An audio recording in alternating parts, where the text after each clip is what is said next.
Okay. lambda equal to h square root of 2m charge into place. Well, lambda for alpha 0.101 angstrom by root v, and lambda for neutron is 0.202 angstrom by root v, and for proton is 0.286 angstrom by root v. Electron वाला ऐसा लिख लोगे,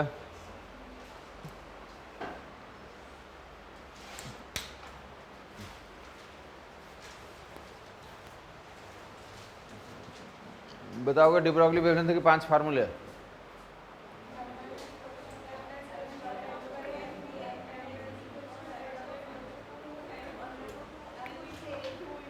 lambda equal to h by p h by m भी h by root 2 m के root h by root 2 m q into voltage electron के लिए 12.21 angstrom by root b, alpha के लिए 0.101 angstrom by root b, deuteron के लिए 0.202 angstrom by root b, proton के लिए 0.286 एंगस्ट्रम बाई रूट बी। तो ये स्टैंडर्ड याद रखोगे। और डी ब्रॉगली वेवलेंथ में तो न्यूट्रॉन के लिए नोट करो, बैठ जाओगे।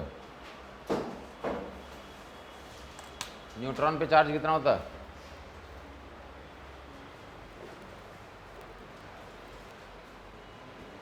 इलेक्ट्रॉन पे चार्ज होता है, प्रोटॉन पे चार्ज होता है, तो उसका तो डी ब्रॉगली वेवलेंथ निकाल लोगे। बट न्यूट्रॉन का डी ब्रॉगली वेवलेंथ कैसे निकालोगे? न्यूट्रॉन पे चार्ज नहीं होता ना, तो कैसे निकालोगे? तो न्यूट्रॉन को गर्म करके निकालते हैं। न्यूट्रॉन का डी ब्रॉगली वेवलेंथ निकालना तो क्या करोगे तुम? न्यूट्रॉन को गर्म करोगे, आग लगाओगे, तो थर्मल न्यूट्रॉन बोलते हैं। थर्मल न्यूट्रॉन गर्म करोगे। समझ आई बात? तो लैम्डा कितना था अभी भी लिखवाया था, ऐसे लिखा था ना। के की वैल्यू कितनी होती है हमारी? काइनेटिक एनर्जी, और याद हो लोगों को? थर्मल गर्म करते हो तो कितनी था काइनेटिक एनर्जी? समझ नहीं आया? यहाँ पे ये के क्या है? अरे गर्म करते हैं, काइनेटिक थ्योरी ऑफ गैसेस में लिखाया होगा। थर्मल काइनेटिक एनर्जी कितनी? 3/2 kT होती है। यहाँ पे के क्या होता है? ये वाला के जो है बोल्ट्जमैन कांस्टेंट है। ये वाला के क्या है? Boltzmann constant. समझ नहीं आई बात? ये वाला के क्या है? यहाँ पे काइनेटिक एनर्जी है, और नीचे वाला जो के है तो क्या है? Boltzmann constant. गरम करोगे तो याद होगा कि काइनेटिक थ्योरी ऑफ गैसेस में लिखवाया गया है। गरम करेंगे तो कितना लिखवाया काइनेटिक एनर्जी? 3/2 kT। समझ आई बात? के क्या वहाँ पे? Boltzmann constant. तो लैम्डा की वैल्यू कितनी हो गई? एच बाई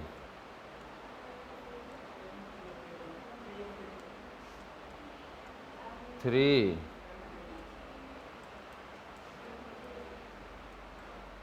तो गर्म न्यूट्रॉन का तो निकाल लोगे तुम। बाकी क्या क्या क्वेश्चन बन सकते हैं?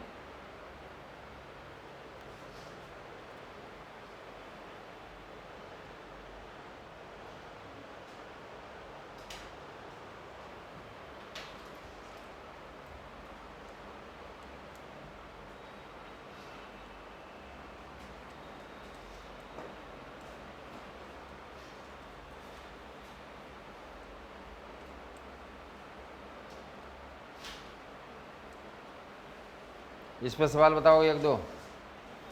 आगे की किताबों में ऐसे तो पूछ रहे थे कि लैम्डा एंड किसका ग्राफ खींच दिया?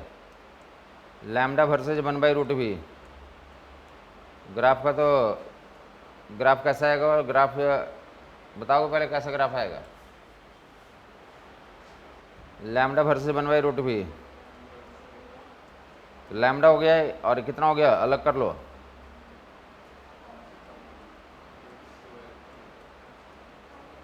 नहीं समझ में आया कुछ? तो ये क्या ले लो, इसको बाई मान लो, लैम्डा को बाई मान लो, और इसको क्या मान लो? एम। और इसके अगेंस्ट खींचना है, तो y equal to m x type हो गया। तो क्या ग्राफ होगा? बोलेगा lambda equal to h by root 2m q भी होता है, लैम्डा को H by root 2m q भी, तो लैम्डा वर्सेज 1 बाई रूट भी। इसका ग्राफ तो कैसा आएगा, तो पहले बताओगे कि इसमें और इसमें खींचा जा रहा है, दोनों पावर क्या है 1 है, तो क्या हो जाएगा, स्ट्रेट लाइन हो जाएगा। स्लोप कितना आ जाएगा, एच बाई, समझ आई बात नहीं, तो ऐसे सवाल बन रहे हैं आजकल, तो कर लोगे तुम।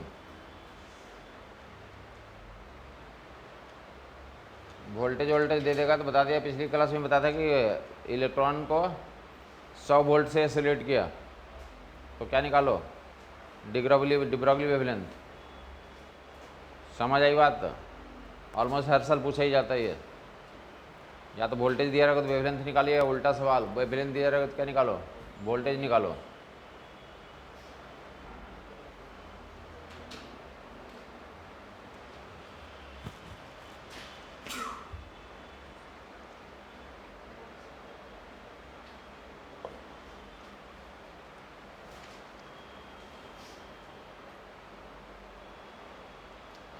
By equal to m x type. तो यहाँ पे भी एक सवाल होगा, बता दो इसमें कितना स्लोप आ जाएगा, lambda versus 1 by root t. समझ में आ गया हो तो ग्राफ हो जाएगा, स्ट्रेट लाइन स्लोप निकाल लोगे तुम। बात क्लियर हुई, और क्या क्या सवाल बन सकते हैं बताओगे।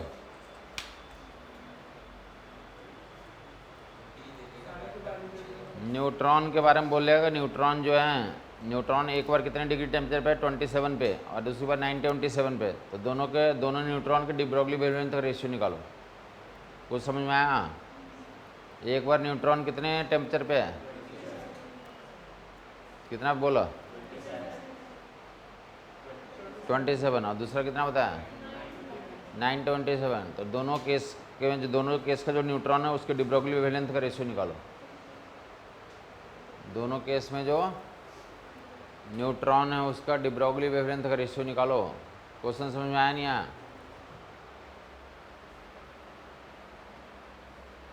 दोनों केस में जो न्यूट्रॉन है उनके डिब्रॉगली वेवलेंथ का रेशियो निकालें।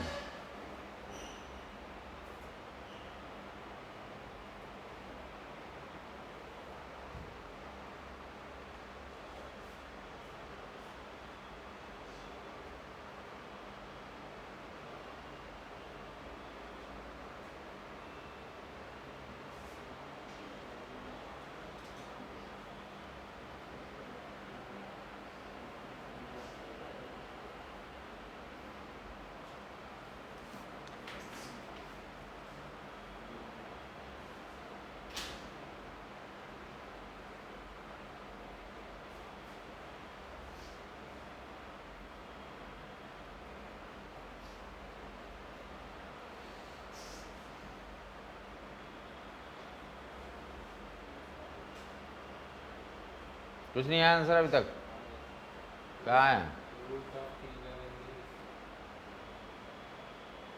बाकी लोग का क्या आ रहा है।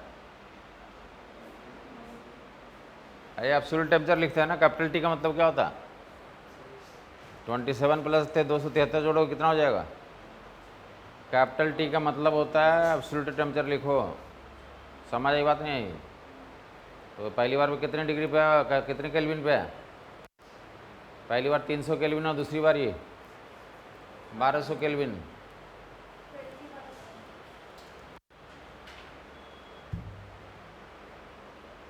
साहब तुम लोग तो लगता है करवा चौथ की हो, गलती कर रहे हो। हाँ 27 डिग्री बताना है एक, 27 डिग्री के लिए क्या लिखोगे, 1 बाई रूट 300 होता, कुछ और हो जाता, और दूसरी बार कितना हो जाएगा 927, ये होता, कुछ और हो जाता। हाँ 3, अरे तो रेशियो में काट देंगे ना, जब दोनों का रेशियो ले लेंगे काट देंगे, एच बाई रूट 3m के टी लिखेंगे ना, तो बाकी एच और रूट 3m के सब में कॉमन है, तो रेशियो में कट जाएगा, तो प्रोपोर्शनलिटी में डाल दिया। अगर तुम करवा चौथ किए होगा ना, तो तुम्हारा दिमाग जो है कि काम नहीं कर रहा होगा, तुम्हें भूखे होगे तुम। तो कितना हो गया 1200, और कितना हो गया 300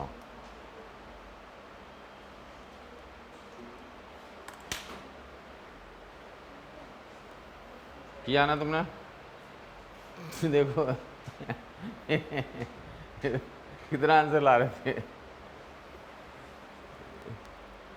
ये नहीं है अभी तक? अरे तो हम तो वैसे तुम्हें क्वेश्चन देते, हम तो करवाने वाले भी नहीं थे, हमें लगा कि तुम लोग कर लोगे। सर अगर कर रहे तो पूरी को, अगर नहीं करे तो सेल्सियस में लिखेगा। हाँ, अगर सेल्सियस में लिखेगा। अरे कैपिटल टी जब भी लिखते हैं तो उसका मतलब एब्सोल्यूट टेम्परेचर लेना होता है। कैपिटल टी कहीं भी लिखा हो तो क्या मानते हो उसे? फार्मूला में लैम्डा बटा और 3 लैम्डा की वैल्यू h/√3 हो गया। जहाँ भी कैपिटल टी लिख दिया इसका मतलब ही क्या होता है? समझ आई बात नहीं आई? जैसे आज कोई लेडीज जो है ना तैयार वगैरह होकर जा रही है तो इसका मतलब क्या है? उसने व्रत रख रखा है। समझ आई बात नहीं है? हाथों में मेहंदी लगा रखा है, कानों में वो लगा, पता होगा ना 16 श्रृंगार किया। तो आप पूछोगे कि तुमने क्या किया आज, और अंडरस्टूड है कि आज क्या होगा। तो वैसे फिजिक्स के स्टूडेंट हो तो कैपिटल टी जहाँ भी लिखा होता तो क्या मानना होता? एब्सोल्यूट टेम्परेचर केल्विन में डालोगे। तो आगे मूव करोगे, क्या बोलोगे कि डिब्रोगली वेवलेंथ छोटे मोटे काम कर दिया, डिफ्रेंशिएट कर देता हूँ लैम्डा क्यों? लैम्डा इक्वल कितना था हमारे पास? तो एक बार डिफ्रेंशिएट करिए, लॉग ले लो पहले, लॉग लैम्डा इक्वल कितना हो गया?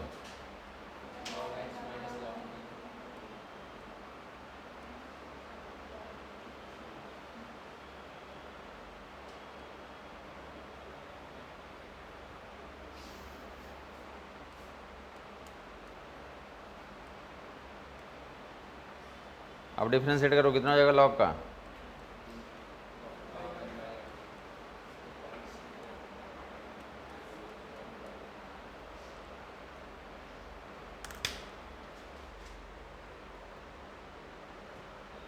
D lambda by lambda equal to कितना होगा? तो डी पी बाई पी हो जाएगा। बाद बाहर में क्या लगा लोगे? माइनस लगा लोगे।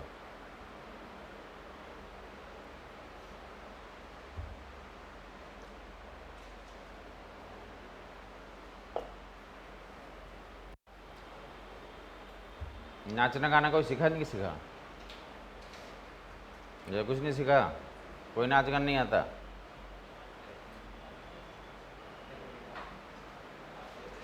आता नाचना गाना? कौन सा? किसी भी गाने पर नाच लेते हो? वाह बस गाना होना चाहिए या कभी कभी बिना गाने का भी स्टार्ट एकदम ऋतिक टाइप का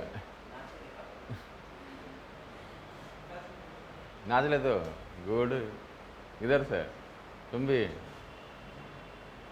नहीं आता है तुम्हें भी? ग्रुप में? हाँ तो ग्रुप में एक दिन नचाता हूँ, सबका वीडियो बनाऊंगा। हाँ तो तुम नहीं आता तो तुम्हें हटा देंगे और क्या। जिसको आता है उसी को नचाएंगे। फेरोमैग्नेटिज्म में पढ़ा है ना? किसको मतलब क्या करते हैं, हिस्टेरिसिस लूप में किसको ले जाते हैं? जिसके पास मैग्नेटिक प्रॉपर्टी होता है।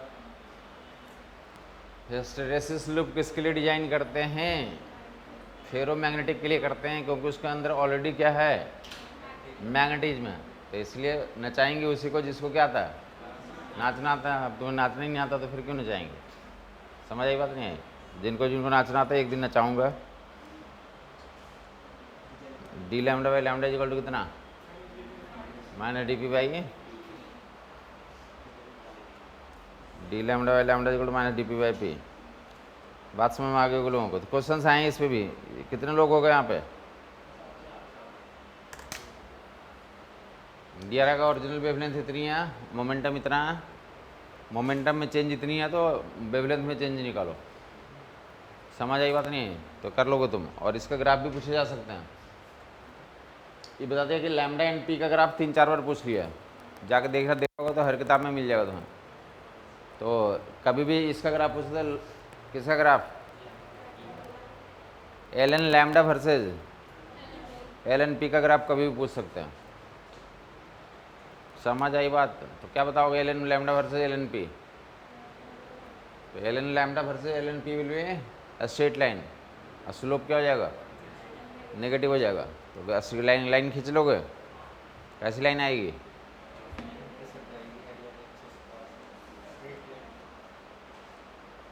L N lambda versus L N, तो that graph will be like this.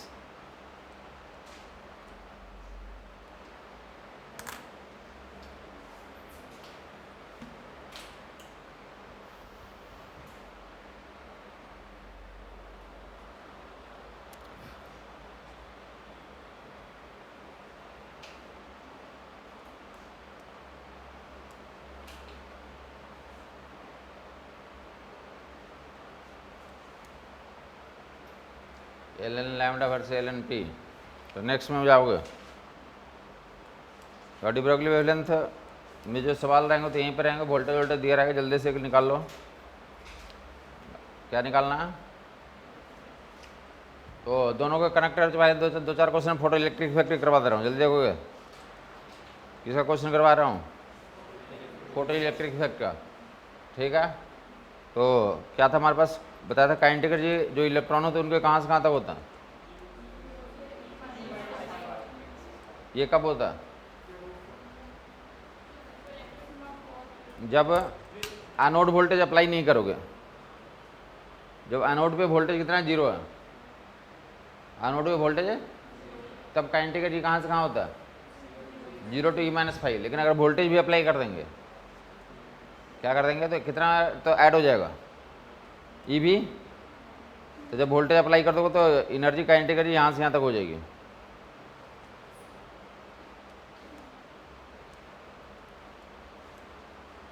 ई भी यहाँ भी जोड़ दोगे, यहाँ पे भी ई भी जोड़ दोगे।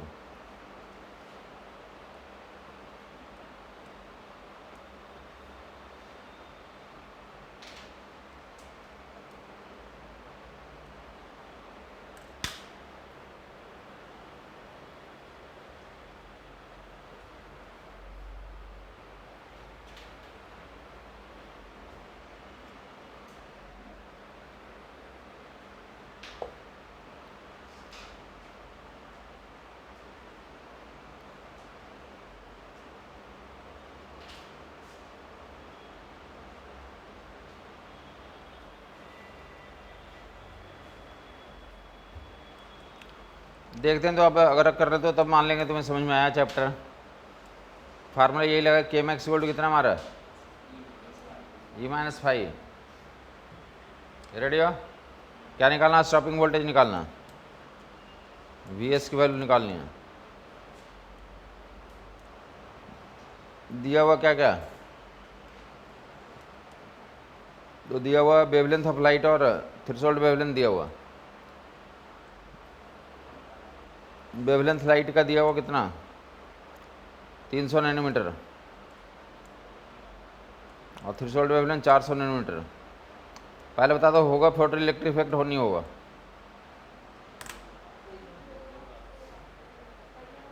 होगा तो स्टॉपिंग वोल्टेज बता दो। आंसर आ जाना चाहिए था अभी तक, मतलब समझ नहीं आया।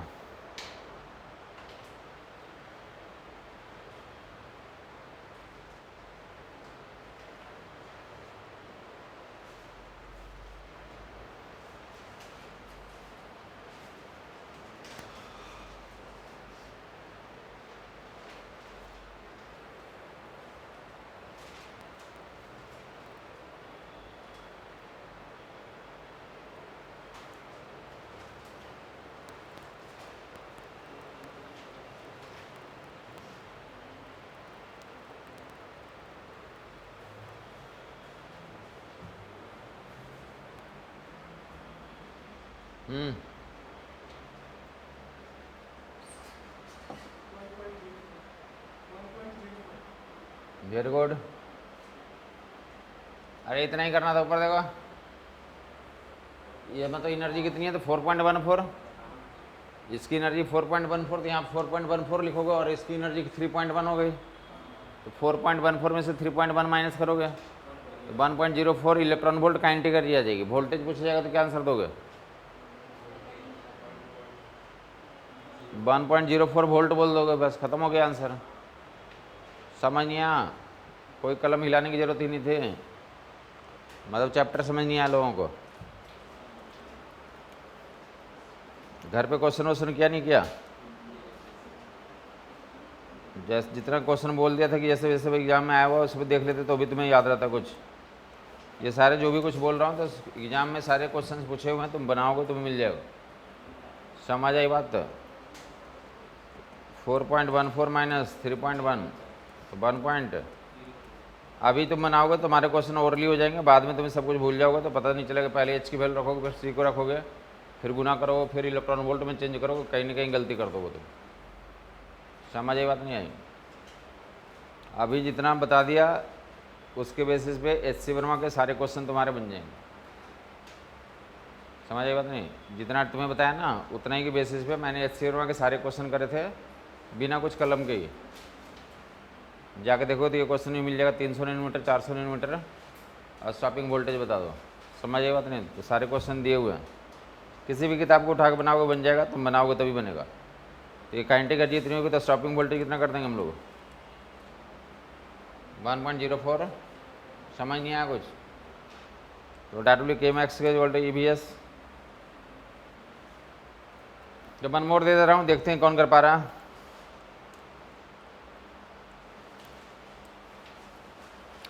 तो इस पर क्या निकालना? लैम्डा निकालना, लाइट का वेवलेंथ निकालना। क्या निकालना है? तो लाइट का वेवलेंथ निकालना है और स्टॉपिंग वोल्टेज दिया हुआ, और स्टॉपिंग वोल्टेज दिया हुआ कितना? तो डैट इज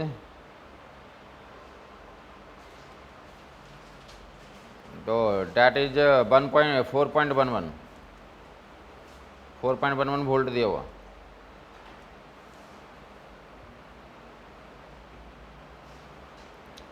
और दिया हुआ वर्क फंक्शन दिया हुआ, वर्क फंक्शन दिया हुआ 2.1 electron volt.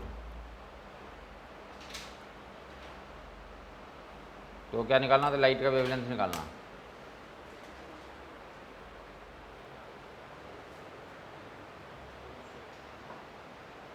Very good, 200 nanometre is the right answer.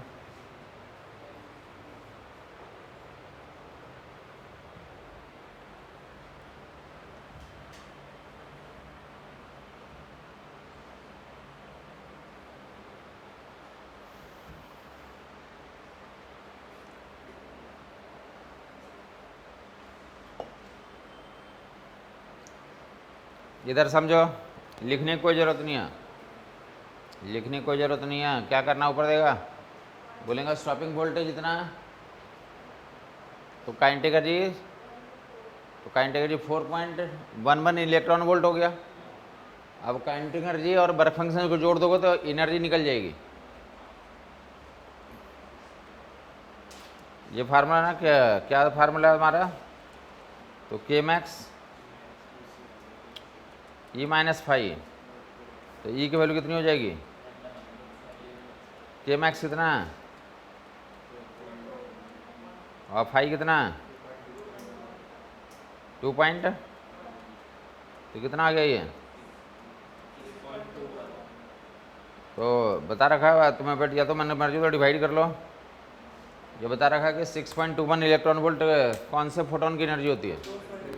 तो 200 नैनोमीटर वाले की होती है।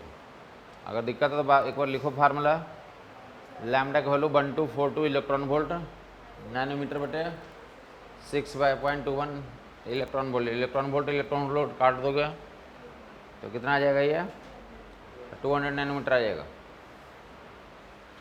तो ऐसे सवाल तुम्हें मिलेंगे।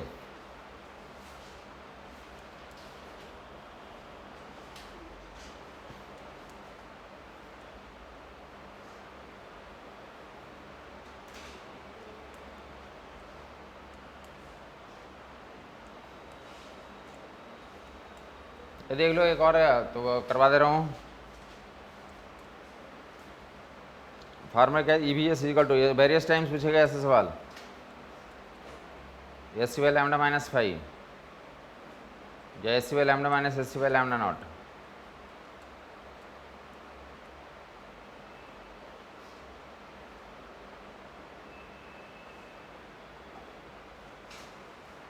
समझ आई बात? तो सवाल दिया हुआ कि क्या, तो देखो इधर इस क्वेश्चन को 2 बार अप्लाई करके आंसर निकालना होगा। इसी को कितनी बार अप्लाई करके? जाके देख लेना, ऐसे क्वेश्चन प्रीवियस ईयर में बहुत सारे मिल जाएंगे। 2010 से 2020 के बीच में ऑलमोस्ट है ना कि 7-8 बार मिल जाएंगे, जहाँ पे क्या दिया रहेगा, पहला केस में बोले वेवलेंथ लैम्डा है, वेवलेंथ लैम्डा और स्टॉपिंग वोल्टेज, लैम्डा के लिए स्टॉपिंग वोल्टेज Vs है, और वेवलेंथ 2 λ/3 के लिए तो स्टॉपिंग वोल्टेज ट्वाइस Vs है। तो थ्रेशोल्ड वेवलेंथ निकालो।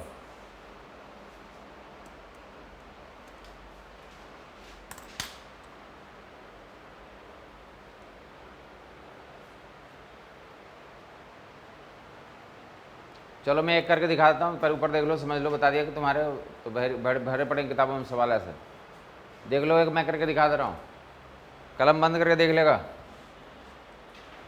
अगर लैम्डा नॉट की वैल्यू कुछ पॉजिटिव में आ जाएगी तो सही है, निगेटिव में आ जाएगी तो क्या होगा, तो गलत हो जाएगा। तो देख लेना, जैसा ऑप्शन दिया रहेगा तो फिर कैन नॉट बी डिटरमाइंड हो जाएगा। तो पहली बार में क्या लिखा, तो EVS, एक इक्वेशन ऐसे बनाओ, SC by lambda minus,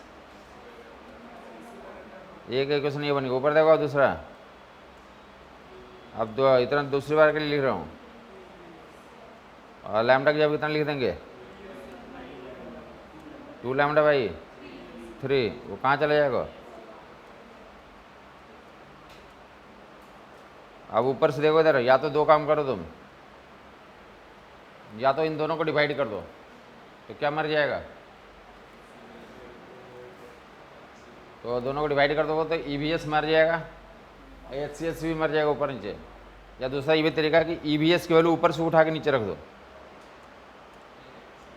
EVS की वैल्यू यहाँ से उठा करके नीचे डाल दो। समझ आई बात? तो वही वाला कर रहा हूँ, ऊपर से उठा के नीचे डाल रहा हूँ, तो 2 अलग कर दिया और ऐसा कर लिया, ऊपर से EVS की वैल्यू नीचे डाल दो।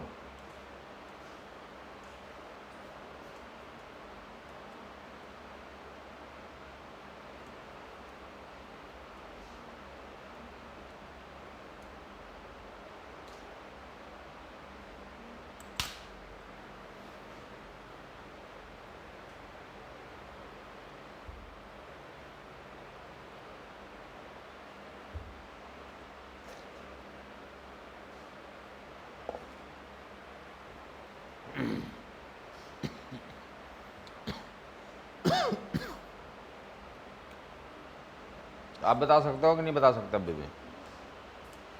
देखो इधर ऐसा कट कर दिया, HC सब जगह से रिमूव कर देंगे तो कितना बच गया हमारे पास, 2 बाई लैम्डा माइनस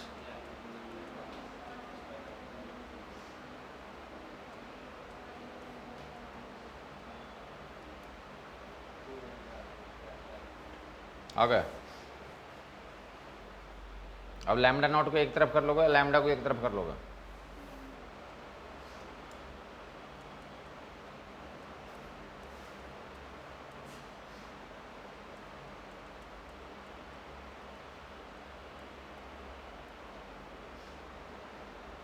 तो राइट में क्या बच गया, 1/, लैम्डा नॉट, और लेफ्ट में क्या बच जाएगा, तो लैम्डा नॉट की वैल्यू ट्वाइस लैम्डा हो जाएगी।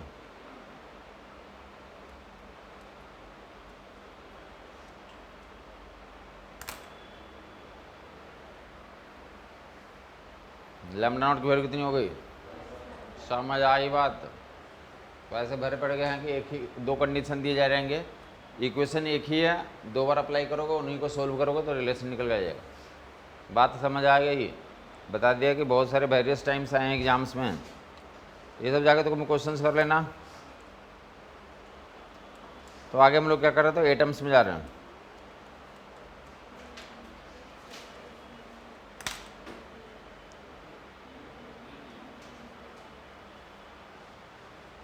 जल्दी से तुम एक क्वेश्चन बताओ, जल्दी जल्दी बता दोगे तुम, कुछ क्वेश्चन बना पाओगे, ये सब हमें जरूरत पड़ती ही रहेगी।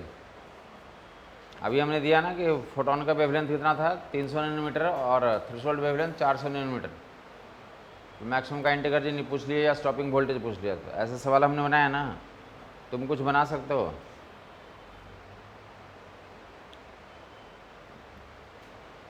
हाँ जी साहब, तुम कुछ बना सकते हो।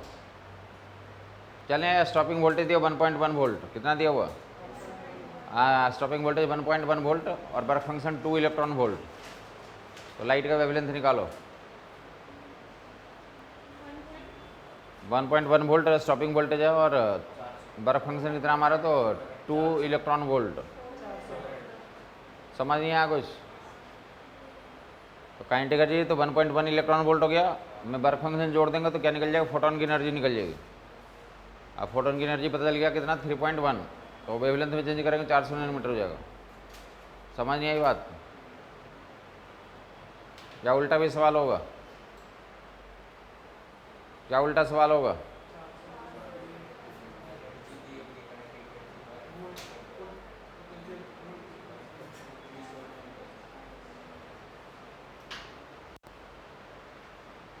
सुनोगे मैं बोल रहा हूँ अब।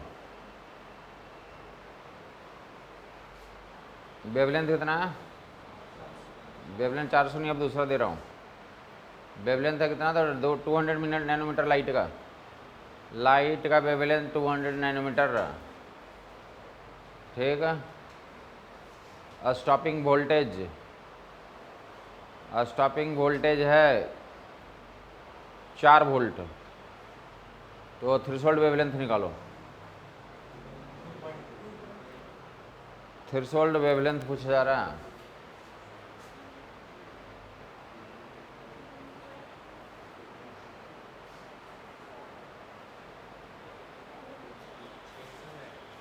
हम्म,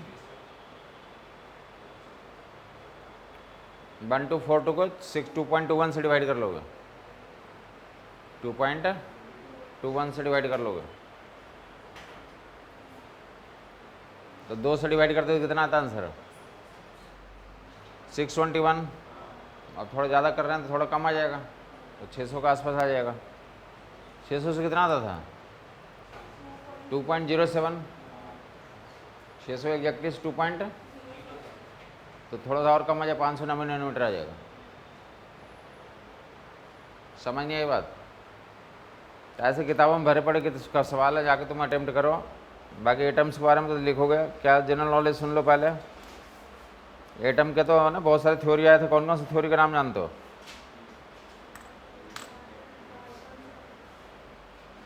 डाल्टन की थ्योरी आया था, वो फेल हो गया। उसके बाद कौन सा आया था?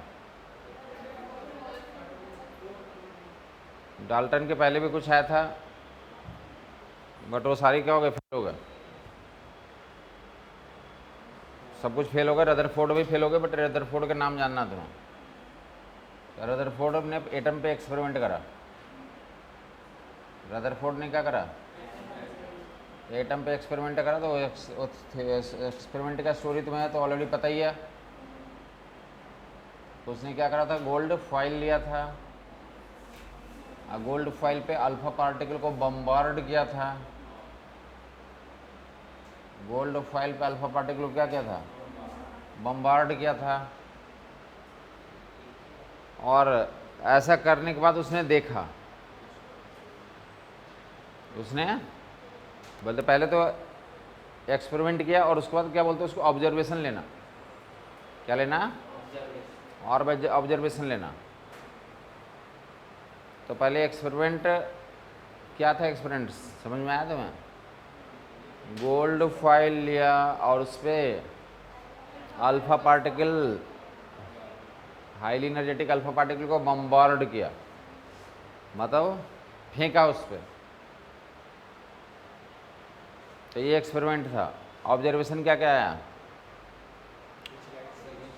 तो ऑब्जर्वेशन आया कि, हाँ बोलोगे, मोस्टली पार्टिकल, हाँ, या तो अनडिविएटेड चलेगा या स्लाइटली डिविएशन के साथ चलेगा। हाँ, मोस्टली जो है सीधा चलेगा या स्लाइट डिविएशन से चलेगा। तो ये क्या, एक पॉइंट ये हुआ। दूसरा पॉइंट, रदरफोर्ड का एक पॉइंट तो ये था, दूसरा पॉइंट क्या था? हाँ जी, 8,000 में से एक पार्टिकल वापस लौट गए। जब फेंकने के बाद देखा कि बहुत सारे पार्टिकल को फेंक रहे हैं, तो जब 8,000 पार्टिकल फेंका तो एक पार्टिकल क्या कर गया? तो वापस से रिटर्न हो गया। मोस्टली पार्टिकल या तो स्ट्रेट फॉरवर्ड चले गए या स्लाइड डिविएशन से चले गए। 8,000 में से एक क्या कर गया? वापस लौट गया। तो ये ऑब्जर्वेशन हुआ, और इसके बेसिस पे क्या था नेक्स्ट? रिजल्ट। तो रिजल्ट क्या क्या बताया? हाँ, उसने बोला कि चूँकि मोस्टली चले जा रहे हैं, तो मोस्टली बाहर निकल जाने का मतलब क्या है कि वैकेंसी है वहाँ पे, तभी जो पार्टिकल अल्फा पार्टिकल क्या कर जा रहे हैं? दूसरी साइड पे चले जा रहे हैं। तो बोला कि एटम का मोस्टली पार्ट क्या है? एम्प्टी है।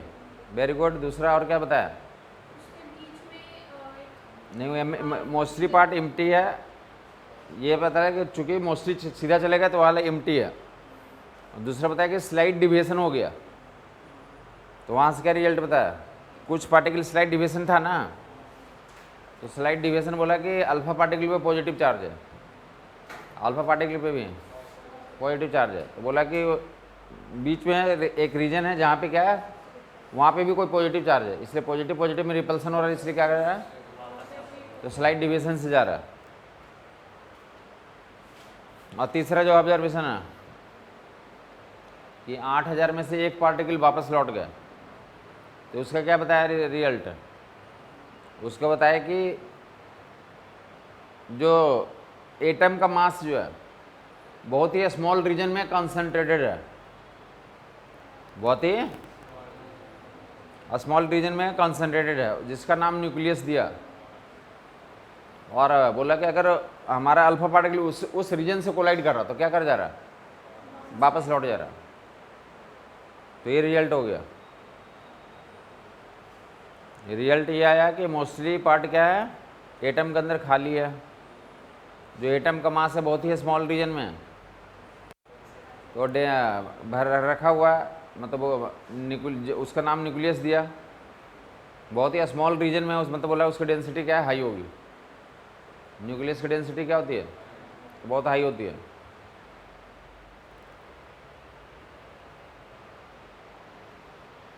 और 10,000 में से एक पार्टिकल वापस लौट गया, तो वहाँ से बताया कि जो मास है तो छोटे से रीजन में कंसंट्रेटेड है, उसी का नाम क्या दिया? न्यूक्लियस दिया। और न्यूक्लियस के बारे में बताया कि चूँकि मास किस पे होता है, किस पे नहीं होता? तो मास तुम्हें पता होगा प्रोटॉन और न्यूट्रॉन पे होता है, और इलेक्ट्रॉन पे मास तो उनके रिस्पेक्ट में काफ़ी कम होता है। तो इसलिए बोला कि न्यूक्लियस के अंदर प्रोटॉन और न्यूट्रॉन होंगे, और इलेक्ट्रॉन तो बाहर में क्या करता है? घूमता है। समझ ये बात नहीं है? तो ये सब क्या बताया उसने? रिजल्ट बताया। तो ये थ्योरी अपने लैंग्वेज में तुम लिख लो। बाकी यहाँ से तो थ्योरेटिकल क्वेश्चन क्या पूछते हैं कि गोल्ड फॉइल को क्यों चूज किया था?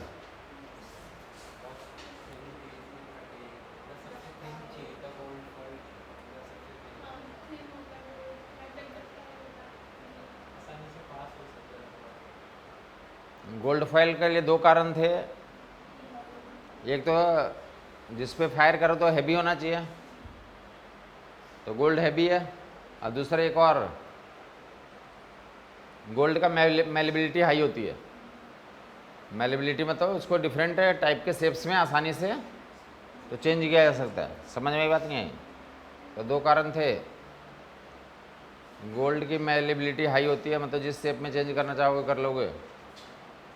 समझ आ गई बात? तो गोल्ड फॉइल को क्यों चूज किया था पता चल गया, बाकी तुम्हें पता चल गया।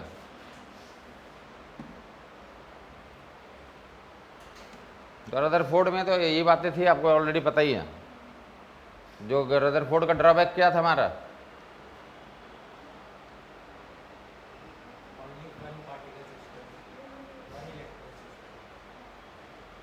रदरफोर्ड का ड्रॉबैक यही था, उसने जब बोला कि न्यूक्लियस के अंदर कौन रहते हैं? Proton and neutron. और इलेक्ट्रॉन कहाँ रहता है? बोला इलेक्ट्रॉन रहता नहीं है, इलेक्ट्रॉन घूमता है। तो ये जो इलेक्ट्रॉन घूमने वाली बात बोला, तो यही उसका ड्रॉबैक है। रदरफोर्ड का ड्रॉबैक यही है। क्या बोलना चाह रहे हो? हाँ जी, हाँ जी, जैसे बोला रदरफोर्ड ने बोला कि इलेक्ट्रॉन घूमता है। इलेक्ट्रॉन क्या करता है? न्यूक्लियस के चारों तरफ घूमता है। तो जब थ्योरी होती है ना, जो तुम कुछ थेसिस लिखोगे, तुम अगर थेसिस लिखोगे तो उसके लिए क्या होता है, दुनिया के जितने बड़े बड़े साइंटिस्ट हैं सब लोग आएंगे और उनके सामने क्या होगा, तुम्हें कोई नया थ्योरी दे रहे हो तो वो थ्योरी को जितने ऑलरेडी एग्जिस्टिंग फिनोमेना है सबको वेरीफाई करके दिखाना होगा कि सभी के साथ क्या हुआ, तो सेटिस्फाई कर रहा है, तब तुम्हारे थेसिस को माना जाएगा, तुम्हारा थेसिस पास हो जाएगा, फिर दुनिया में लोग उसको पढ़ने लगेंगे। समझ आई बात नहीं? तो रदरफोर्ड अपना थेसिस प्रेजेंट कर रहा था लोगों के सामने कि अल्फा पार्टिकल पास हो जा रहा है, ऐसा ऐसा हो जा रहा है एटम के बारे में। सबको बोले ठीक है, बढ़िया है ये सब बात।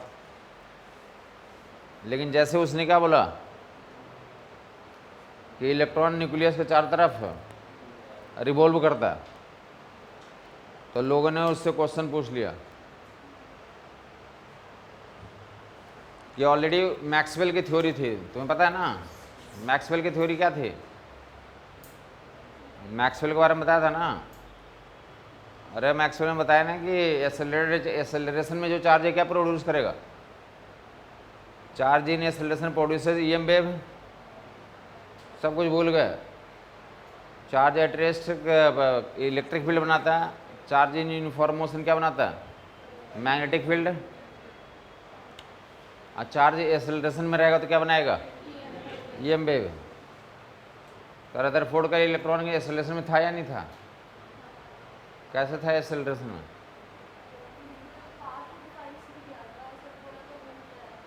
अरे पाथ घूम रहा है ना, सर्कुलर मोशन में घूम रहा है, तो सर्कुलर मोशन में तो एक्सेलरेशन होता ही है। नहीं समझ में आई बात? अरे सर्कुलर मोशन में बताया ना, दो एक्सेलरेशन होते हैं, एक सेंट्रीपिटल एक रेडियल टेंजेंशियल। तो किसी भी टाइप का सर्कुलर मोशन होता है, एक एक्सेलरेशन तो पक्का ही होगा। कुछ याद नहीं है? सर्कुलर मोशन का मतलब एक्सेलरेशन है, एक्सेलरेशन है मतलब चार्ज एक्सेलरेशन में है, इलेक्ट्रॉन किस में है, तो क्या क्रिएट कर देगा? EM wave. तो उसकी एनर्जी क्या होनी चाहिए? अरे कम होगी।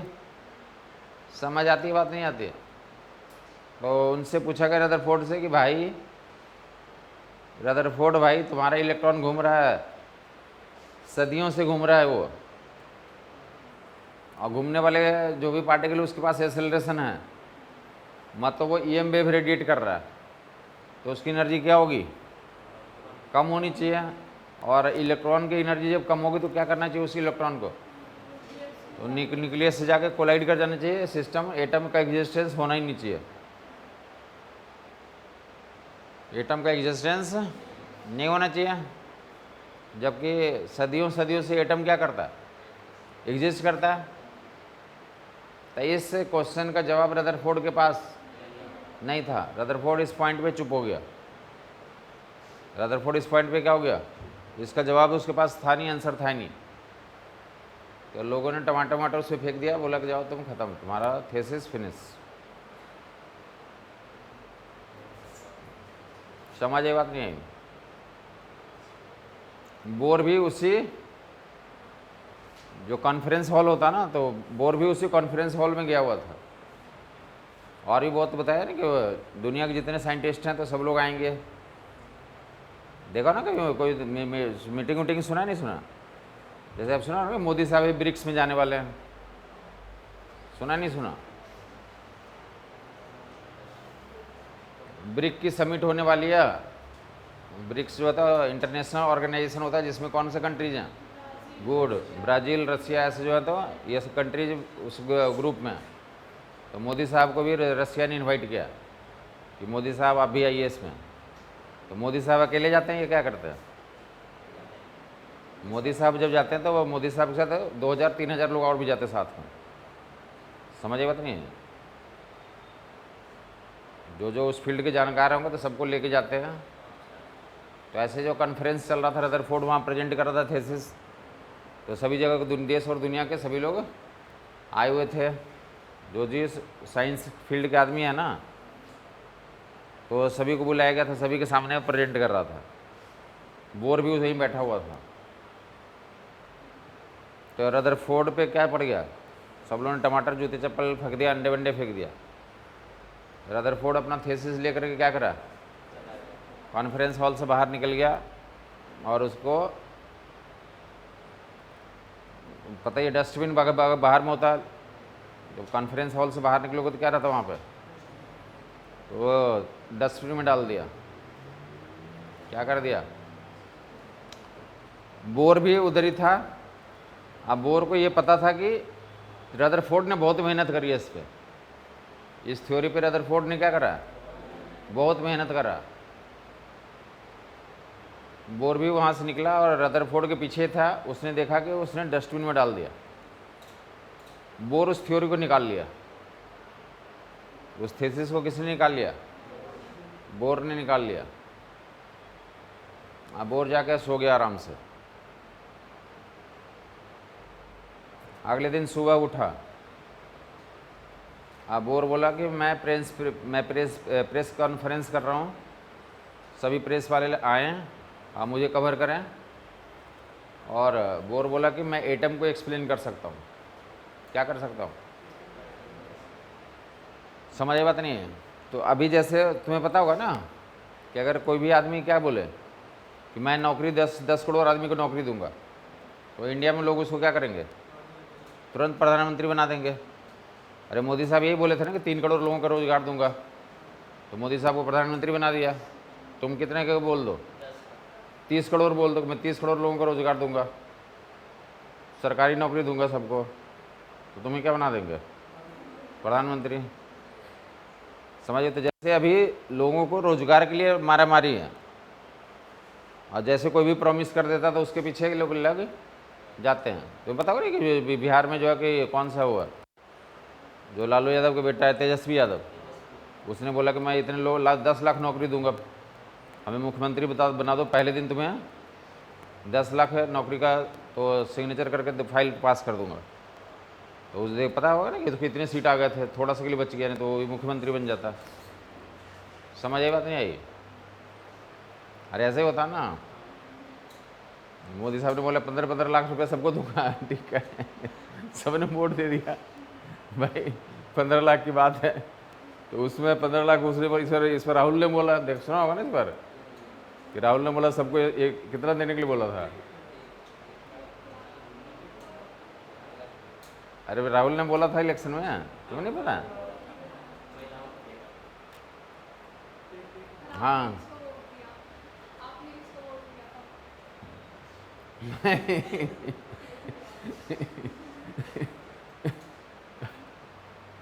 मैंने वोट ही नहीं दिया। मैंने वोट एक ही बार दिया, बहुत पहले दिया था, ठीक है। उसके बाद मैं वोट ही नहीं देता हूँ। मेरा है ही वहाँ बिहार का बना हुआ, तो मैं जाता ही नहीं वहाँ देने के लिए। तो एक बार मैंने बहुत पहले दिया था। और वैसे भी मैं जो ना जितने लोग सब झूठ बोलते हैं, तो मैं देना होगा तो भी नहीं दूंगा किसी को, ठीक है। क्योंकि जो भी कोई बोलता है तो कोई काम करता ही नहीं है। समझ आई बात नहीं आई? तो जो पॉलिटिक्स होता है ना, पॉलिटिक्स का मतलब होता है बेवकूफ़ बनाना। अगर तुम बहुत अच्छे से झूठ बोलते हो तो पब्लिक के सामने तुम्हें जूते खाने की आदत है कि हाँ, तो ऐसे लोगों का एक पॉलिटिक्स होता है। समझ में आया तो नहीं? पॉलिटिक्स का मतलब होता है बेवकूफ़ बनाना, और दूसरे लोग भी जानते हैं कि बेवकूफ़ बना रहे, फिर भी उसके पीछे लगे रहेंगे, ठीक है। तो उन सब चीज़ों में हमारा विश्वास ही नहीं है, इसलिए सब काम में। तो मैं बोल रहा हूँ कि इस बार तुम्हें पता होगा राहुल ने बोला था कि महिलाओं को कितना कितना देंगे। हाँ, 1-1 लाख देंगे, 12,000 रुपये महीना देंगे। समझ बात नहीं है? या 12,000 नहीं तो 8 लाख कुछ, 8,000 रुपये कुछ था, जिससे कि 1 लाख के आसपास पूर रहा था। तो सभी लोगों ने पता होगा ना कि यूपी में पूरी सीट आ गई। उसने ये देखा कि मोदी साहब ने घर दे ही दिया, मोदी साहब ने घर बनवा के दिया ना काफ़ी लोगों को, तो घर दे ही दिया तो पैसे भी आ जाएंगे, फिर ऐसा हो जाएगा। तो उस समय किसकी मारा मारी थी? बोर के समय में। बोर के समय में लोग ये जानने के लिए एक्साइटेड थे कि एटम को एक्सप्लेन करो। बोर इस बात को जानता था कि सब लोग एटम के बारे में जानना चाहते हैं। किसके बारे में जानना चाहते हैं? तो सुबह में बोर उठा, अब प्रेस कॉन्फ्रेंस बुलाया और बोला कि मैं एटम को एक्सप्लेन कर सकता हूँ। तो सब लोग बोले कि एक्सप्लेन करो तुम। फिर से बोला कि मैं एटम को एक्सप्लेन कर सकता हूँ। फिर बोले कि बोले करो ना भाई, मैं तो हम लोग इस सुनने के लिए आए हैं, तुम एटम को एक्सप्लेन कर दो। फिर से बोले मैं एटम को एक्सप्लेन कर सकता हूँ। फिर से लोग बोले कि हाँ तुम करो, मैं सुनने के लिए तैयार हूँ। ऐसे जो केजरीवाल ऐसे बोलता है ना, जैसे मोदी साहब बोलते हैं कि 3 लाख करोड़ नौकरी दूंगा, लेकिन साथ में क्या बोलते हैं? कोई क्वेश्चन नहीं पूछेगा, 5 साल तक कुछ मत बोलना तुम लोग, तभी मैं 3 करोड़ नौकरी दूंगा, ठीक है। तो सेम चीज बोर बोला कि मैं एटम को एक्सप्लेन करूंगा बट कोई क्वेश्चन नहीं पूछेगा, मतलब मैं जो बोलूंगा वो तुम्हें मान लेना। समझ बात नहीं है? तो जो बोर ने बोला उसी को क्या बोलते हैं? बोर के 4 पोस्टुलेट्स, बोर की 4 मान्यताएं, बोर के 4 अजम्पशंस। बोर के 4 अजम्पशंस बोलते हैं। उससे पूछा गया तुम्हें कैसे पता चला? तो बोला कि हमने ये सपने में देखा है, इसका कोई एक्सप्लेनेशन नहीं है। आपको जानना तो जानो भाई, नहीं जानना तो मत जानो। समझ बात नहीं? तो सब लोग की मजबूरी थी, बोला कि नहीं बताओ जो बताना तुम्हें, कोई दूसरा कोई एक्सप्लेन करने वाला था ही नहीं। समझ बात नहीं? तो उसने कि बोर ने क्या चालाकी करा? बोर ने 2 चालाकी करी। उसने रदरफोर्ड के थेसिस ले लिया, क्योंकि अगर वो थेसिस अगर रदरफोर्ड के पास फिर से कहीं चला जाता या किसी रदरफोर्ड खुद ही निकाल लेता डस्टबिन से, तो रदरफोर्ड क्लेम करता था कि मेरी है, लेकिन उसने वो किसने ले लिया? अब बोर ने ले लिया। अब कोई क्लेम नहीं कर सकता, बोर लेगा हमारे पास है। तो समझ आ रही बात नहीं आ रही है? तो थेसिस रदरफोर्ड पर ले लिया और रदरफोर्ड के जो ड्रॉबैक थे उसी को अजम्पशन मान लिया उसने। रदरफोर्ड के ड्रॉबैक को ही क्या मान लिया उसने? अजम्पशन मान लिया। समझ आई बात नहीं आई? तो बोर के 4 तो अजम्पशंस नोट करोगे। बोर के 4 assumptions, atom assumptions of Bohr, Bohr's postulates, Bohr के postulate.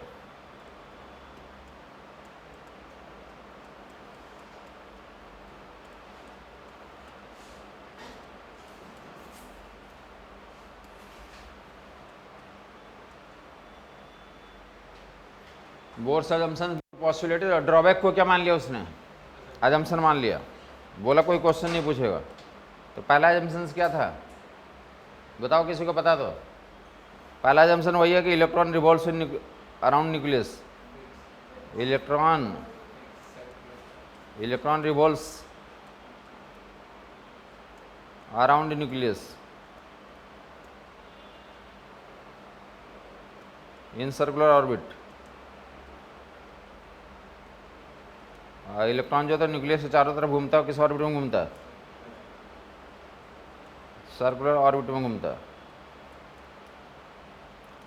Electron revolves around nucleus in circular orbit. हाँ आगे सब कुछ निकाल लेंगे। Electron revolves around nucleus in circular orbit, ये पहला अजम्पशन था। दूसरा में क्या बोला उसने? तो रिवॉल्विंग इलेक्ट्रॉन का एनर्जी रेडियस और सब कुछ क्या होता है? फिक्स होता है, घटता बढ़ता नहीं है। यही परेशानी थी ना कि रदरफोर्ड को बोला कि तुम्हारा एनर्जी घटेगा, लेकिन बोर ने क्या बोला कि कांस्टेंट रहता है, क्वेश्चन नहीं करोगे। तो नहीं तो अगर क्वेश्चन कर दोगे तो क्या होगा? मैं एक्सप्लेन नहीं करूँगा। तो सबकी मजबूरी थी, उसने बोला कि नहीं भाई तुम करो। तो उसने बोला कि electron revolving electron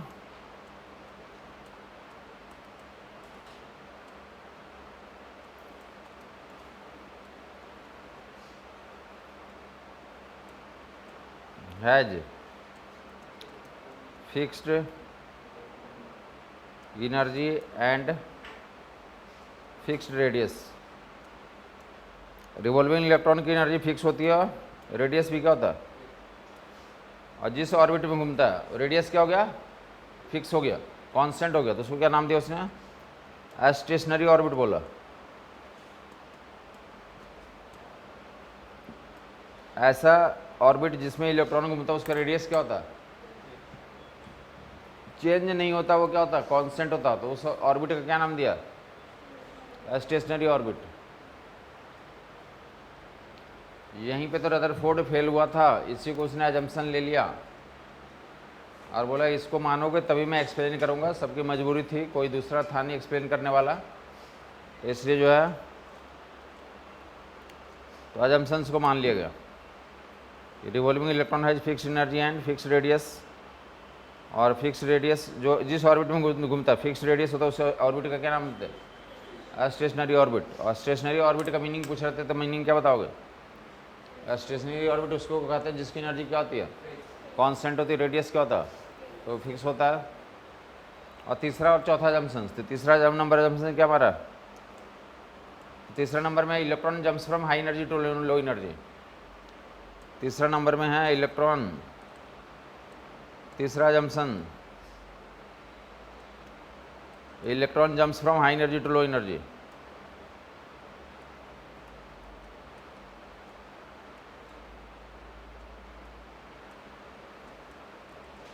electron jumps from high energy to low energy, electron jumps from high energy orbit to low energy orbit, high energy orbit से electron jumps from high energy orbit to low energy orbit, high energy orbit से low energy orbit में jump कर जाता है, electron jumps from high energy orbit to low energy orbit.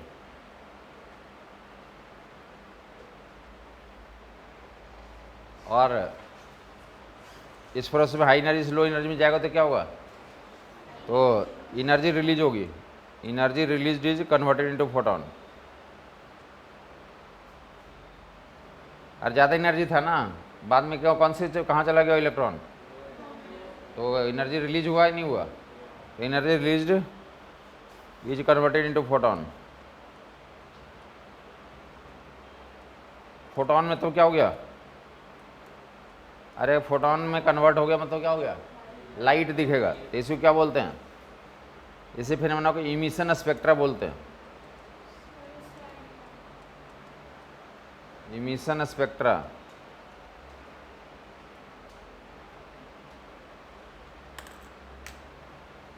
Electron jumps from high energy orbit to low energy orbit, और जब high energy से low energy में जाएगा तो एनर्जी क्या होगा, रिलीज होगा, energy released, energy release is converted into photon. Photon मतलब लाइट दिखेगा तुम्हें, तो लाइट दिखने का मतलब क्या बोलोगे, लाइट दिख रहा है मतलब उसी को बोलते हैं इमिशन हो रहा है, इमिशन स्पेक्ट्रा, इमिशन स्पेक्ट्रा उसे बोलते हैं। Energy release is converted into photon, that is called, that phenomena is called emission spectra.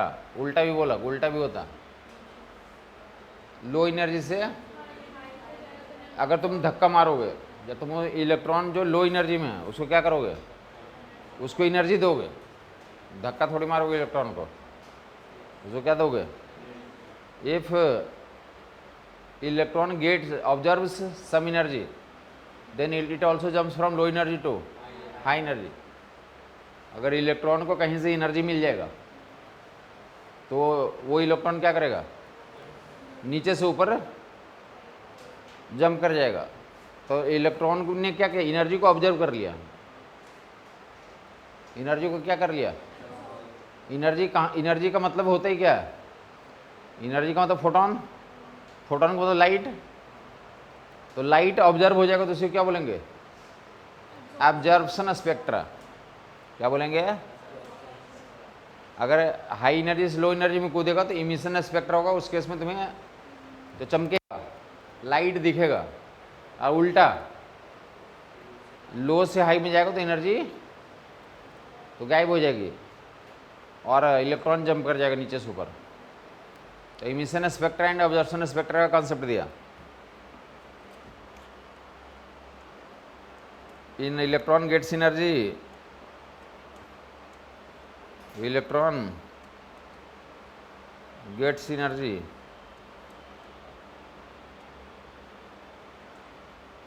then it jumps from low energy to high energy also. Electron gets energy, then it jumps from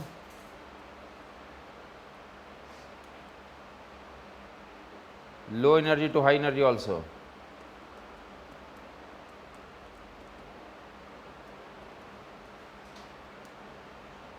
If electron gets energy from some source, then it jumps from low energy to high energy. So this is called absorption spectra.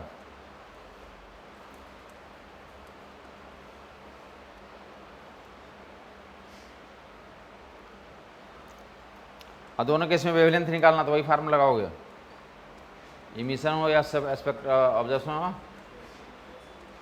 Energy कितना होगा, delta E है E2 minus E1। कहाँ से कहाँ कूद गया,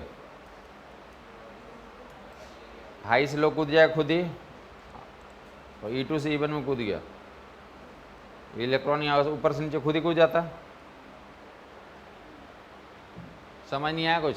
अरे तुम अभी कहाँ पे हो, अभी सेकंड फ्लोर पे हो, तो हाई पोटेंशियल एनर्जी है, तो ऊपर नीचे से कूद जाओगे डायरेक्ट। समझ नहीं है बात? तो ऐसे इलेक्ट्रॉन ऊपर से नीचे कूद जाता, लेकिन नीचे से नीचे कोई है तो उसको ऊपर भेजने के लिए क्या करना होगा, तो नीचे से धक्का मारेगा तब उठ जाएगा। समझ बात नहीं? तो सेम चीज़ बोला कि ऊपर से नीचे कूद जाएगा तो डायरेक्ट है, तो दोनों केस में एनर्जी बराबर है तो होगा। ऊपर से नीचे कूदेगा तो जितना एनर्जी रिलीज होगी नीचे से ऊपर के लिए उतना ही क्या देना पड़ेगा, तो सप्लाई करना पड़ेगा। तो लैम्डा वैल्यू ये SC by E2 minus E1, SC की वैल्यू बता रखा, वही चीज़ फिर से यहाँ फार्मूला लगाओगे। E2 से E1 में कूद गया तो लॉस इन एनर्जी कितनी हो गई, E2 माइनस E1। तो वेवलेंथ कैसे निकाल लोगे, SC upon E2 minus E1। बात क्लियर हो गया वो लोगों का? ये SC बाई डेल्टा ई लिख देते हैं। तो फार्मूला वही है जो पहले पढ़ रहे थे, वही फार्मूला है, यहाँ भी वही करना होगा। या तो वेवलेंथ को किस में चेंज करो, एनर्जी में, या एनर्जी किस में चेंज करो, वेवलेंथ में। समझ में आई बात नहीं आई? तो इलेक्ट्रॉन वगैरह कूद गया तो तीसरा जंक्शन हो गया, तो चौथा में जाओगे। तो चौथा सबको पता ही है, कौन बताएगा कौन चौथा क्या होता है? रिवॉल्विंग इलेक्ट्रॉन का एंगुलर मोमेंटम क्वांटाइज्ड होता है। रिवॉल्विंग इलेक्ट्रॉन का एंगुलर मोमेंटम क्वांटाइज्ड होता है, कितना होता है, NH/2 पाई, L = NH/2 पाई। ये जो काम कर रहे हैं यहाँ पे, तो लाइक बोर ने कहाँ से चुराया था ये थ्योरी को? दुनिया में पता होगा ना कि सभी लोग चोर हैं, सब कहीं ना कहीं से चुराते ही है। समझ बात नहीं? तो कहाँ से चुराया था?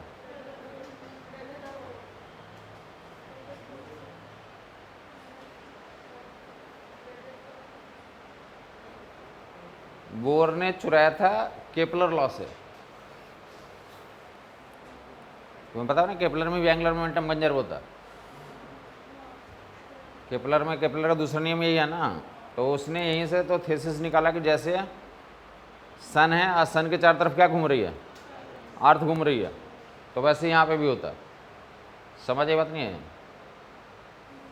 उसका जो है तो लॉजिक मतलब वो उसने लिया कि अरे कोई लॉजिक होना चाहिए, तो सही तो होना चाहिए ना कहीं तो तुम्हारे उसके लिए इंस्पायरेशन होना चाहिए।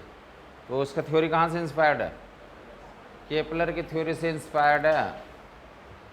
केपलर का जो थ्योरी था, तो जैसे वहाँ पे बताया कि केपलर ने बोला कि अर्थ घूम रही है और घूमते ही रहती है, कभी ख़त्म नहीं होती है, तो वैसे बोला कि इलेक्ट्रॉन भी क्या कर रहा है, घूम रहा है, और उसका काम चल गया फिलहाल। बाद में जाकर के तो इसमें भी दिक्कत आती है। फिलहाल तो इतना तुम्हें मानना है कि हमें पढ़ना है हमारे सिलेबस में, एटम में क्या हमें यही कॉन्सेप्ट पढ़ना है। आगे जाके ये भी फेल होता है, बट हमें इसको सही मान के पढ़ना है। तो L = NH/, तो इसको सही मानते हो तो 2-3 डेरिवेशन कर देता हूँ। बाकी तुम्हें पता है लेकिन इसका ड्रॉबैक के तुम्हें बताया था किसने, बोर का ड्रॉबैक क्या है, तुमने बोला था तो बोर का जो थ्योरी है तो किसके लिए ट्रू है? Hydrogen atom and hydrogen like ions के लिए। हाँ, सिंगल इलेक्ट्रॉन सिस्टम के लिए, या उसी को क्या बोलते हैं, हाइड्रोजन एटम या हाइड्रोजन लाइक आयन, जिसमें एक ही इलेक्ट्रॉन होना चाहिए, तो उसी के लिए ट्रू है। तो ये भी सवाल पूछा गया कि बोर की थ्योरी किसके लिए वैलिड है, तो 4 ऑप्शन पहचान लोगे, या तो हाइड्रोजन एटम हो, या क्या हो, हीलियम आयन हो, या लिथियम प्लस प्लस आयन हो। हीलियम से एक इलेक्ट्रॉन निकालोगे, और लिथियम से कितने निकालोगे? 2। समझ में आ गया वो लोगों को? जल्दी से 1-2 फार्मूला दिखा देता हूँ, बाकी आज जल्दी छोड़ दूंगा, आज करवा चौथ है। तुमने नहीं किया? मैं तो सुबह से पानी ही पिया हूँ बस। हाँ, आयु तो बढ़ानी चाहिए, क्यों भाई? दूसरे का, हमें अगर हमारे पानी पीने से दूसरे का आयु बढ़ जाए तो इससे बड़ी बात और क्या होगी? अरे तुमने नहीं खा लिया? तुमने आयु नहीं बढ़ाया तुमने? चले, तो क्या कर रहा है? इलेक्ट्रॉन घूम रहा है, क्या कर रहा है? तो इलेक्ट्रॉन घूम रहा है और स्पीड मान ले कितना, तो v है। nth ऑर्बिट में घूम रहा है, किसमें घूम रहा है? ये न्यूक्लियस पे कितना चार्ज ले Ze, इलेक्ट्रॉन घूम रहा है। क्या घूम रहा है? इलेक्ट्रॉन घूम रहा है। तो क्या बोलोगे, सेंट्रीपिटल फोर्स कहाँ लग रहा होगा? अरे बाहर लगता है सेंट्रीपिटल, सॉरी सेंट्रीफ्यूगल, सेंट्रीफ्यूगल बाहर लगा दो, mvn²/a। और इलेक्ट्रोस्टैटिक अट्रैक्शन कहाँ लग रहा होगा? अंदर लग रहा होगा। कितना इलेक्ट्रोस्टैटिक अट्रैक्शन बताओगे? गुड, Q1 की जगह पे Ze, Q2 की जगह पे E/4πε0। याद है ना फार्मूला? Q1 Q2 बटे 4πε0 r²। तो वही है। एक ही क्वेश्चन यहाँ से ले लोगे, Q1 Q2 बटे 4πε0 r², कटपट मार दोगे तो कितना आ जाएगा यहाँ से? mvn² इंटू rn = ZE² बटे 4πε0।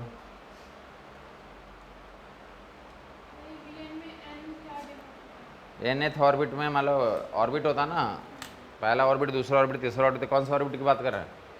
जनरलाइज nth ऑर्बिट की बात कर रहे हैं। n की वैल्यू रख देंगे तो क्या निकल जाएगा? तो पहला दूसरा तीसरा हो जाएगा। पहला रख देंगे पहला ऑर्बिट होगा, दूसरा रखेंगे दूसरा ऑर्बिट हो जाएगा। तो एक ही क्वेश्चन यहाँ से बना लिया, दूसरा कहाँ से बना लोगे? एंगुलर मोमेंटम क्वांटाइज होता है NH/2π। दोनों को डिवाइड कर दो फटाफट, दोनों को डिवाइड कर दो तो क्या निकल जाएगा यहाँ से? बोल रहे थे काफ़ी लोग स्पीड होती कांस्टेंट, तो स्पीड निकाल दिया हमने। 2 इक्वेशन ऐसे बना लिया, दोनों को डिवाइड कर दो। तुम्हारे जो एग्जाम होता है बोर्ड का, तो उसमें रेडियस की वैल्यू या स्पीड की वैल्यू निकालने के लिए सवाल होते हैं। इलेक्ट्रॉन जो घूम रहा है उसकी स्पीड निकालो, या इलेक्ट्रॉन जो इस ऑर्बिट में घूम रहा है उसका क्या निकालो? रेडियस निकालो। तो मैं डेरिवेशन करना हो तो 3 नंबर या 5 नंबर में। तो ऐसे 2 इक्वेशन बनाओगे, दोनों क्या कर दोगे? डिवाइड कर दोगे तो स्पीड निकल जाएगा। बताओ कितना आ रहा है डिवाइड करके? डिवाइड करके तो रिवॉल्विंग इलेक्ट्रॉन की स्पीड बता दो, देखते कौन बता पाया।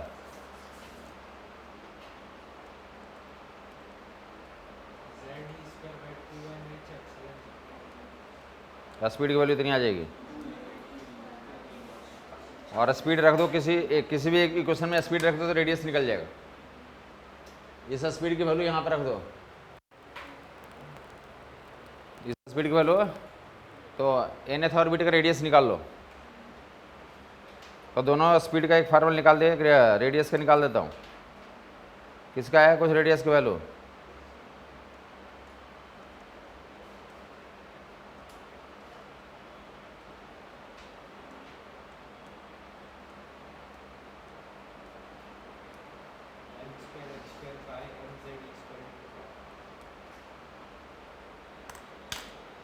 इतना आया, रेडियस इतना आ जाएगा। समझ आया नहीं आया? उस स्पीड को तो रख दोगे तो रेडियस निकल जाएगा। क्लियर बात हो गई? तो 2 फार्मूले हमने निकाल लिया, घर से जाकर 2-3 तुम निकाल लेना। आज की छुट्टी यहीं पे हो गई। तो देख लो घर पे तुम क्या कर रख दोगे? देखो टाइम पीरियड तो 2πr/v होता है। तो टाइम पीरियड एक घर पे निकाल के लाना, और टाइम पीरियड को उल्टा कर दोगे तो क्या हो जाएगा? तो फ्रीक्वेंसी तुम निकाल के लाना। और टाइम पीरियड निकाल लिया, फ्रीक्वेंसी निकाल लिया, ओमेगा एन कितना हो जाएगा, एंगुलर फ्रीक्वेंसी निकालना। क्या निकालना, 2πfn। और करंट बताया था कि लोगों का भी याद बताया था, करंट कितना होता है, चार्ज इंटू फ्रीक्वेंसी। अरे सबको बताया था चार्ज इंटू फ्रीक्वेंसी, 4 फॉर्मूला बताया था ना, या तो Q/2πr charge into frequency. Charge निकालिए, फ्रीक्वेंसी निकालिए। चार्ज कितना है यहाँ पे, तो गुना करके करंट निकाल लेना। और क्या निकालोगे, मैग्नेटिक फील्ड निकाल लेना, μ0I/2r होता है। तो NH ऑर्बिट में करंट और रख दो तो मैग्नेटिक फील्ड निकल जाएगा। इतना कर लेना। और इसमें क्या क्या करना है, तो पहले देखो वेरिएबल में निकालोगे, और दूसरा जब यहाँ तक आ जाएगा ना, जैसे ये निकाला हमने वी एन की वैल्यू कितनी निकाली थी, Z/n,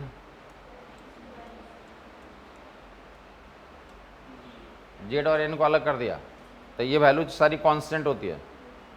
जेड और एन तो चेंज करेगा, हाइड्रोजन है तो Z1 होगा, हीलियम के लिए 2 हो जाएगा, तो ये चेंज होगा, बाकी ये सब कुछ सेम रहेगा। तो इसकी वैल्यू कितनी, 2.18 × 10⁻6 मीटर पर सेकंड हो जाती है। तो जो करने के लिए दिया उसमें तुम एक तो इस तरह के फार्मूले निकालोगे, अब बाद में सबको रख करके देखोगे ये कितना आ रहा है, जेड और एन अलग कर दोगे, बाकी इसकी वैल्यू कुछ आ जाएगी। तो एक बार ट्राई करना, बाकी मैं बता दूंगा। समझ नहीं आया कुछ, तो आज यहीं पे ख़त्म हुआ। सबको हैप्पी करवा चौथ।